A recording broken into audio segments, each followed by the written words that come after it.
आइए अब हम समझते हैं क्वेश्चन नंबर 29 को। यहाँ पर क्वेश्चन बोला कि एक गोला का व्यास 6 सेंटीमीटर है।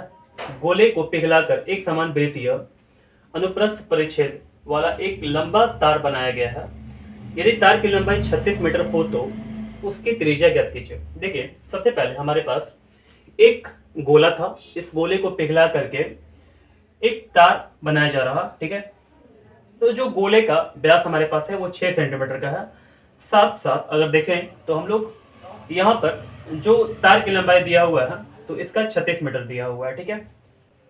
तो देखिए, हमको क्या पूछ रहा कि इसका ये जो तार है ना, इसकी त्रिज्या फाइंड करना है, ठीक है। तो देखिए, सबसे पहले हम लोग क्या करेंगे, दोनों के आयतन को बराबर कर देंगे क्योंकि इस गोले को पिघला करके ये तार को बनाया जा रहा। तो हम लोग लिख सकते हैं कि जो गोला का आयतन होगा वो तार के आयतन के बराबर होगा।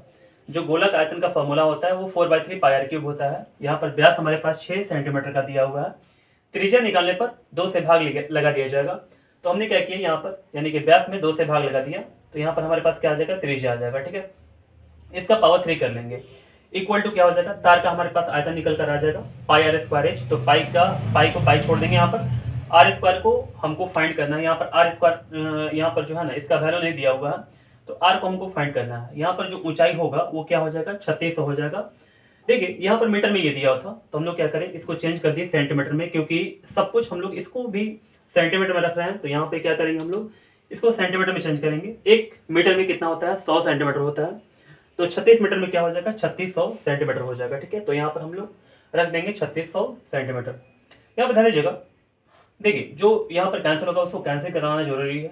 तो पाई से पाई कैंसिल हो जाएगा, 4 से हम लोग अगर कैंसिल कराएं 3600 को तो 900 बार में कैंसिल हो जाएगा। अब हमारे पास यहाँ पर बचा हुआ है 1/3।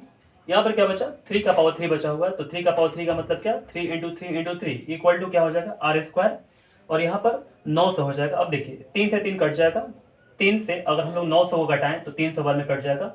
फिर 3 से घटाएं अगर 300 को तो 100 बार में कैंसिल हो जाएगा।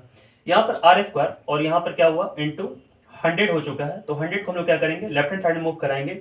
तो इधर तो कुछ बचा नहीं था, तो हम लोग 1 कर लेंगे। देखिए 1 ऊपर बचा हुआ है, और ये जो है 100 हमारे पास ये लेफ्ट में आकर के बटे में हो जाएगा, इक्वल टू आर स्क्वायर हो गया हमारे पास। अगर यहाँ पर स्क्वायर को हटाएंगे तो इधर क्या हो जाएगा, यानी कि अंडर रूट में आ जाएगा, 1 बटे में 100 हो जाएगा, इक्वल टू आर। तो 1 बटे में 100 का जो वर्गमूल हम लोग निकाल कर लाएंगे तो 1 बटे में 10 हो जाएगा सेंटीमीटर में। तो आर का जो मान है हमारे पास वो क्या है, 1 बटे में 10 सेंटीमीटर। तो अब हम लोग क्या करेंगे, इसको मिलीमीटर में चेंज कर लेंगे। 1 बटे में 10 है, 1 सेंटीमीटर में 10 मिलीमीटर होता है, तो 10 से गुणा कर लिया जाएगा, 10 कैंसिल हो जाएगा। तो यहाँ पर क्या बचेगा, यानी कि 1 बचेगा, 1 मिलीमीटर हमारे पास आंसर आ गया, त्रिज्या का मान, ठीक है। तो ये क्वेश्चन आपको समझ में आ गया होगा, ये मैं उम्मीद करता हूँ, ठीक है। तो आइए हम समझते हैं अब क्वेश्चन नंबर 30 को। यहाँ पर क्वेश्चन बोला कि 80 मीटर लंबे एवं 50 मीटर चौड़े एक आयताकार तालाब में 500 व्यक्ति स्नान करते हैं। जैसे हमारे पास एक आयताकार तालाब है और इसकी जो लंबाई है वो 80 मीटर की है, जो चौड़ाई है वो 50 मीटर की है। यहाँ पर दिखाया गया है कि इसकी जो लंबाई है वो 80 मीटर की है, साथ साथ इसकी जो चौड़ाई है वो 50 मीटर की है, ठीक है। इस तालाब में 500 व्यक्ति स्नान करते हैं। तालाब में पानी की सतह कितनी ऊंची उठ जाएगी, यानी कि अगर 500 इसमें आदमी आएंगे तो यहाँ पर क्या होगा कि इसकी जो सतह है ना थोड़ा सा ऊपर हो जाएगा, ठीक है।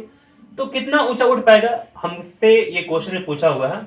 यदि एक व्यक्ति द्वारा पानी का औसत विस्थापन 0.04 मीटर क्यूब है, यानी कि अगर एक व्यक्ति स्नान करने के लिए इसमें आता है तालाब में, तो जो उसका विस्थापन है वो 0.04 मीटर क्यूब है, समझिए। यानी कि विस्थापन का मतलब क्या होता है, थोड़ा समझिएगा। जैसे मान लीजिए कि कोई इंसान, अगर कोई आदमी इस तालाब में आता है नहाने के लिए, तो जो उसका बॉडी है ना, बॉडी के द्वारा पानी जो है ना, पानी वहां पर क्या होगा, वहां पर हट जाएगा। जब पानी के अंदर कोई इंसान अगर जाता है, कोई व्यक्ति अगर जाता है, तो पानी वहां से क्या होगा, हटेगा और थोड़ा सा ऊपर उठ जाएगा, ठीक है। तो 500 अगर व्यक्ति जाते हैं उसमें, तो तब पर भी क्या होगा, पानी कुछ ना कुछ और भी उठेगा, है ना। तो देखिए, हम लोगों ने यहाँ पर क्या किया हुआ, इसकी ऊंचाई निकालने के लिए हम लोग क्या करेंगे, देखिए उठा हुआ जो पानी का आयतन है, जैसे मान लीजिए कि 500 आदमी अगर इसमें गए तो पानी क्या हुआ, उठ गया। तो पानी जो उठा हुआ है ना, उसका आयतन जो होगा वो किसके इक्वल होगा, यानी कि 500 व्यक्तियों द्वारा विस्थापित पानी। यानी कि 500 व्यक्ति जितना पानी को उठा पाएंगे जब इसमें जाएंगे तो उसके आयतन के बराबर हो जाएगा। ठीक है, देखिए फिर से सुन लीजिएगा। उठा हुआ पानी का आयतन जो होगा वो 500 व्यक्ति द्वारा विस्थापित पानी के इक्वल हो पाएगा। देखिए हम लोग क्या करेंगे, इसमें हमारे पास दिया हुआ है कि लंबाई इसकी जो है वो 80 मीटर की है और जो चौड़ाई है वो क्या है 50 मीटर की है। तो हम लोग क्या करेंगे, उठा हुआ पानी का आयतन अगर निकालते हैं तो लंबाई गुणे चौड़ाई गुणे ऊंचाई करेंगे। ठीक है, तो लंबाई हमारे पास क्या है 80 है, चौड़ाई हमारे पास क्या है 50 है, और जो ऊंचाई है क्या है हमारे पास नहीं दिया हुआ, ऊंचाई को हमको फाइंड करना है। ठीक है, अगर मान लीजिए कि एक व्यक्ति का जो विस्थापित एक व्यक्ति द्वारा जो विस्थापित पानी है वो कितना है 0.04 मीटर क्यूब है, तो 500 व्यक्ति के द्वारा क्या होगा गुणा कर लेंगे। देखिए तो हम लोग गुणा करके लाएंगे यहाँ पर, इसको हम लोग जो जो कैंसिल होगा उसको कैंसिल कराएंगे। जैसे देखिए यहाँ पर अगर पॉइंट को हटाते हैं तो नीचे क्या आ जाएगा, एक आ जाएगा, यहाँ पर डबल डिजिट है तो डबल जीरो आ जाएगा। ठीक है, 100 से कटा लेंगे 500 को, तो 100 पचे 500 हो जाएगा, यहाँ पर 5 आ जाएगा। फिर यहाँ पर जो 4 था, 4 को घटाएंगे, 20 चौका 80, यहाँ पर 5 से घटाएंगे, 5 दही 50 हो जाएगा।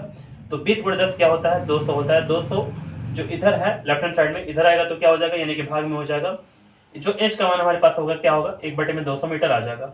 लेकिन आंसर जो हमारे पास है वो सेंटीमीटर में आ रहा, तो मीटर को अगर सेंटीमीटर में चेंज करते तो क्या करते हैं 100 से 100 से गुणा करते हैं। यहाँ पर 100 से घटाएंगे, 100 दूनी का 200, यहाँ पर 1/2 आ गया, तो इसको हम लोग पॉइंट में अगर कन्वर्ट करते हैं तो 0.5 सेंटीमीटर आता है। तो उम्मीद करते हैं ये क्वेश्चन आप समझ गए होंगे। ठीक है, तो आइए अब हम समझते हैं क्वेश्चन नंबर 31 को।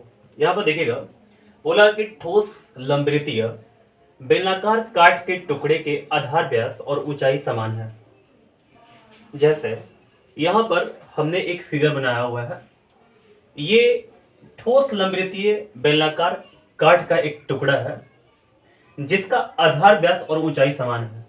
यानी कि इसका जो आधार व्यास है ना ये x मान लिया गया, और जो इसका ऊंचाई है वो भी x मान लिया गया, क्योंकि यहाँ पर आधार व्यास और ऊंचाई जो है ना वो दोनों के दोनों क्या है समान है। ठीक है, इससे एक अर्धगोलाकार टुकड़ा काट लिया गया।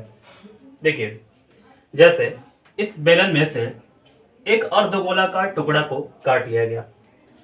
यदि अर्धगोला और बेलन के आधार समान हो, यानी कि अगर ध्यान दीजिएगा आप तो यहां पे बोला हुआ है कि जो अर्धगोला जो काटा गया इसका जो आधार है, ये जो आपको दिख रहा होगा ये आधार जो है, ठीक है, वो बेलन के आधार के समान है।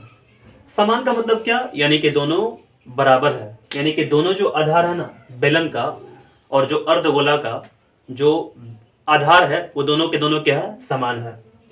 फिर बोला तो कितने प्रतिशत काट बच जाते हैं जब आप इस बेलन में से अर्धगोला को काटिएगा, तो जो काट है हमारे पास वो क्या होगा, यानी कि बचा रह जाएगा इसमें।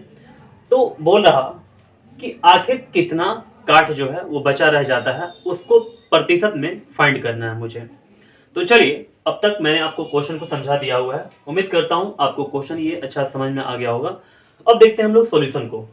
देखिएगा हम लोग ये बोल सकते हैं कि माना ठोस लंबवृत्तीय बेलनाकार काट के टुकड़े के आधार व्यास और ऊंचाई वो जो है वो x है। हमने मान लिया कि जो आधार व्यास और जो ऊंचाई है वो दोनों के दोनों अगर समान है तो ये x माना जाएगा। ठीक है, तो हम लोग x मान लिए इसको। अब देखिएगा अब हम क्या करेंगे, इस बेलन का आयतन निकालेंगे, फिर इसके बाद अर्धगोला का आयतन निकालेंगे। पहले इसको समझ लीजिए। देखिए हम पहले क्या करेंगे, आयतन निकालेंगे किसका, यानी कि हमारे पास जो बेलन है उसका आयतन निकालेंगे। ठीक है, तो आयतन कैसे निकल कर आएगा, हमारे पास जो फॉर्मूला होता है वो होता है पाई आर स्क्वायर एच। पाई की जगह पाई रख देंगे, आर का जो मान आएगा वो जो व्यास हमारे पास है x है तो x/2 हो जाएगा, क्योंकि हम लोग जब भी त्रिज्या निकालते हैं तो व्यास बटे में क्या करते हैं 2 कर देते हैं। यहाँ पर स्क्वायर हो जाएगा, और h का जो मान है वो क्या हो जाएगा, यानी कि ऊंचाई जो हमारे पास है वो x है तो x रख देंगे यहाँ पर। देखिए पाई को पाई छोड़ देंगे, x का स्क्वायर क्या हो जाएगा, x का स्क्वायर हो जाएगा, 2 का स्क्वायर क्या होगा 4 हो जाएगा, यहाँ पर x हो जाएगा, x का पावर 2 और x क्या होता है x का पावर 3 होता है, और यहाँ पर जो पाई बचा है पाई रख देंगे, बटे में क्या हो जाएगा 4 हो जाएगा। ठीक है, जब भी आयतन निकालते हैं तो ये क्या होता है, यानी कि घन इकाई में आंसर आता है इसका। अब हम लोग क्या करेंगे, हमने अब तक इस बेलन का आयतन निकाल दिया हुआ है, ठीक है। अब देखिए हम लोग क्या करेंगे, जब काट में से समान आधार के अर्धगोलाकार टुकड़ा काटा गया तब अर्धगोलाकार टुकड़े का आयतन निकालेंगे, ठीक है। जब इस बेलन में से अर्धगोलाकार टुकड़ा को काटा गया है तो हम लोग क्या करेंगे, अर्धगोला का आयतन निकालेंगे, ठीक है। तो जो अर्धगोलाकार टुकड़े का आयतन होगा वो क्या होगा, 2/3 पाई आर क्यूब होगा। फॉर्मूला होता है 2/3 हो जाएगा, पाई की जगह पाई हो जाएगा और आर के जगह पर x/2 हो जाएगा, इसका पावर 3 हो जाएगा। x का पावर 3 कर लेंगे, 2 का पावर 3 क्या होता है, 8 होता है, 2 चौका 8, ये कैंसिल हो जाएगा और हमारे पास क्या बचेगा, x का पावर 3 और पाई और नीचे क्या बचेगा, 4 3 12। ये भी आयतन निकल कर आ गया हमारे पास, तो इसको हम लोग लिखेंगे घन इकाई, ठीक है। अब आप समझिएगा ध्यान से, यहां पर बचा हुआ काट कैसे निकालेंगे, यानी कि बेलनाकार जो हमारे पास टुकड़ा है काट का, उसका आयतन में से अर्धगोलाकार टुकड़ा का आयतन को घटा लेंगे। तो हमारे पास जो बेलनाकार काट का टुकड़ा का जो आयतन हमारे पास है वो इतना आया है, x का पावर 3 पाई बटे में 4 आया हुआ है। तो हम लोग इसको यहाँ पर लिख देंगे, ठीक है। और जो हमारे पास अर्धगोला का आयतन आया हुआ है वो x का पावर 3 पाई और बटे में 12 आया हुआ है, इसको हम लोग यहाँ पर लिख देंगे।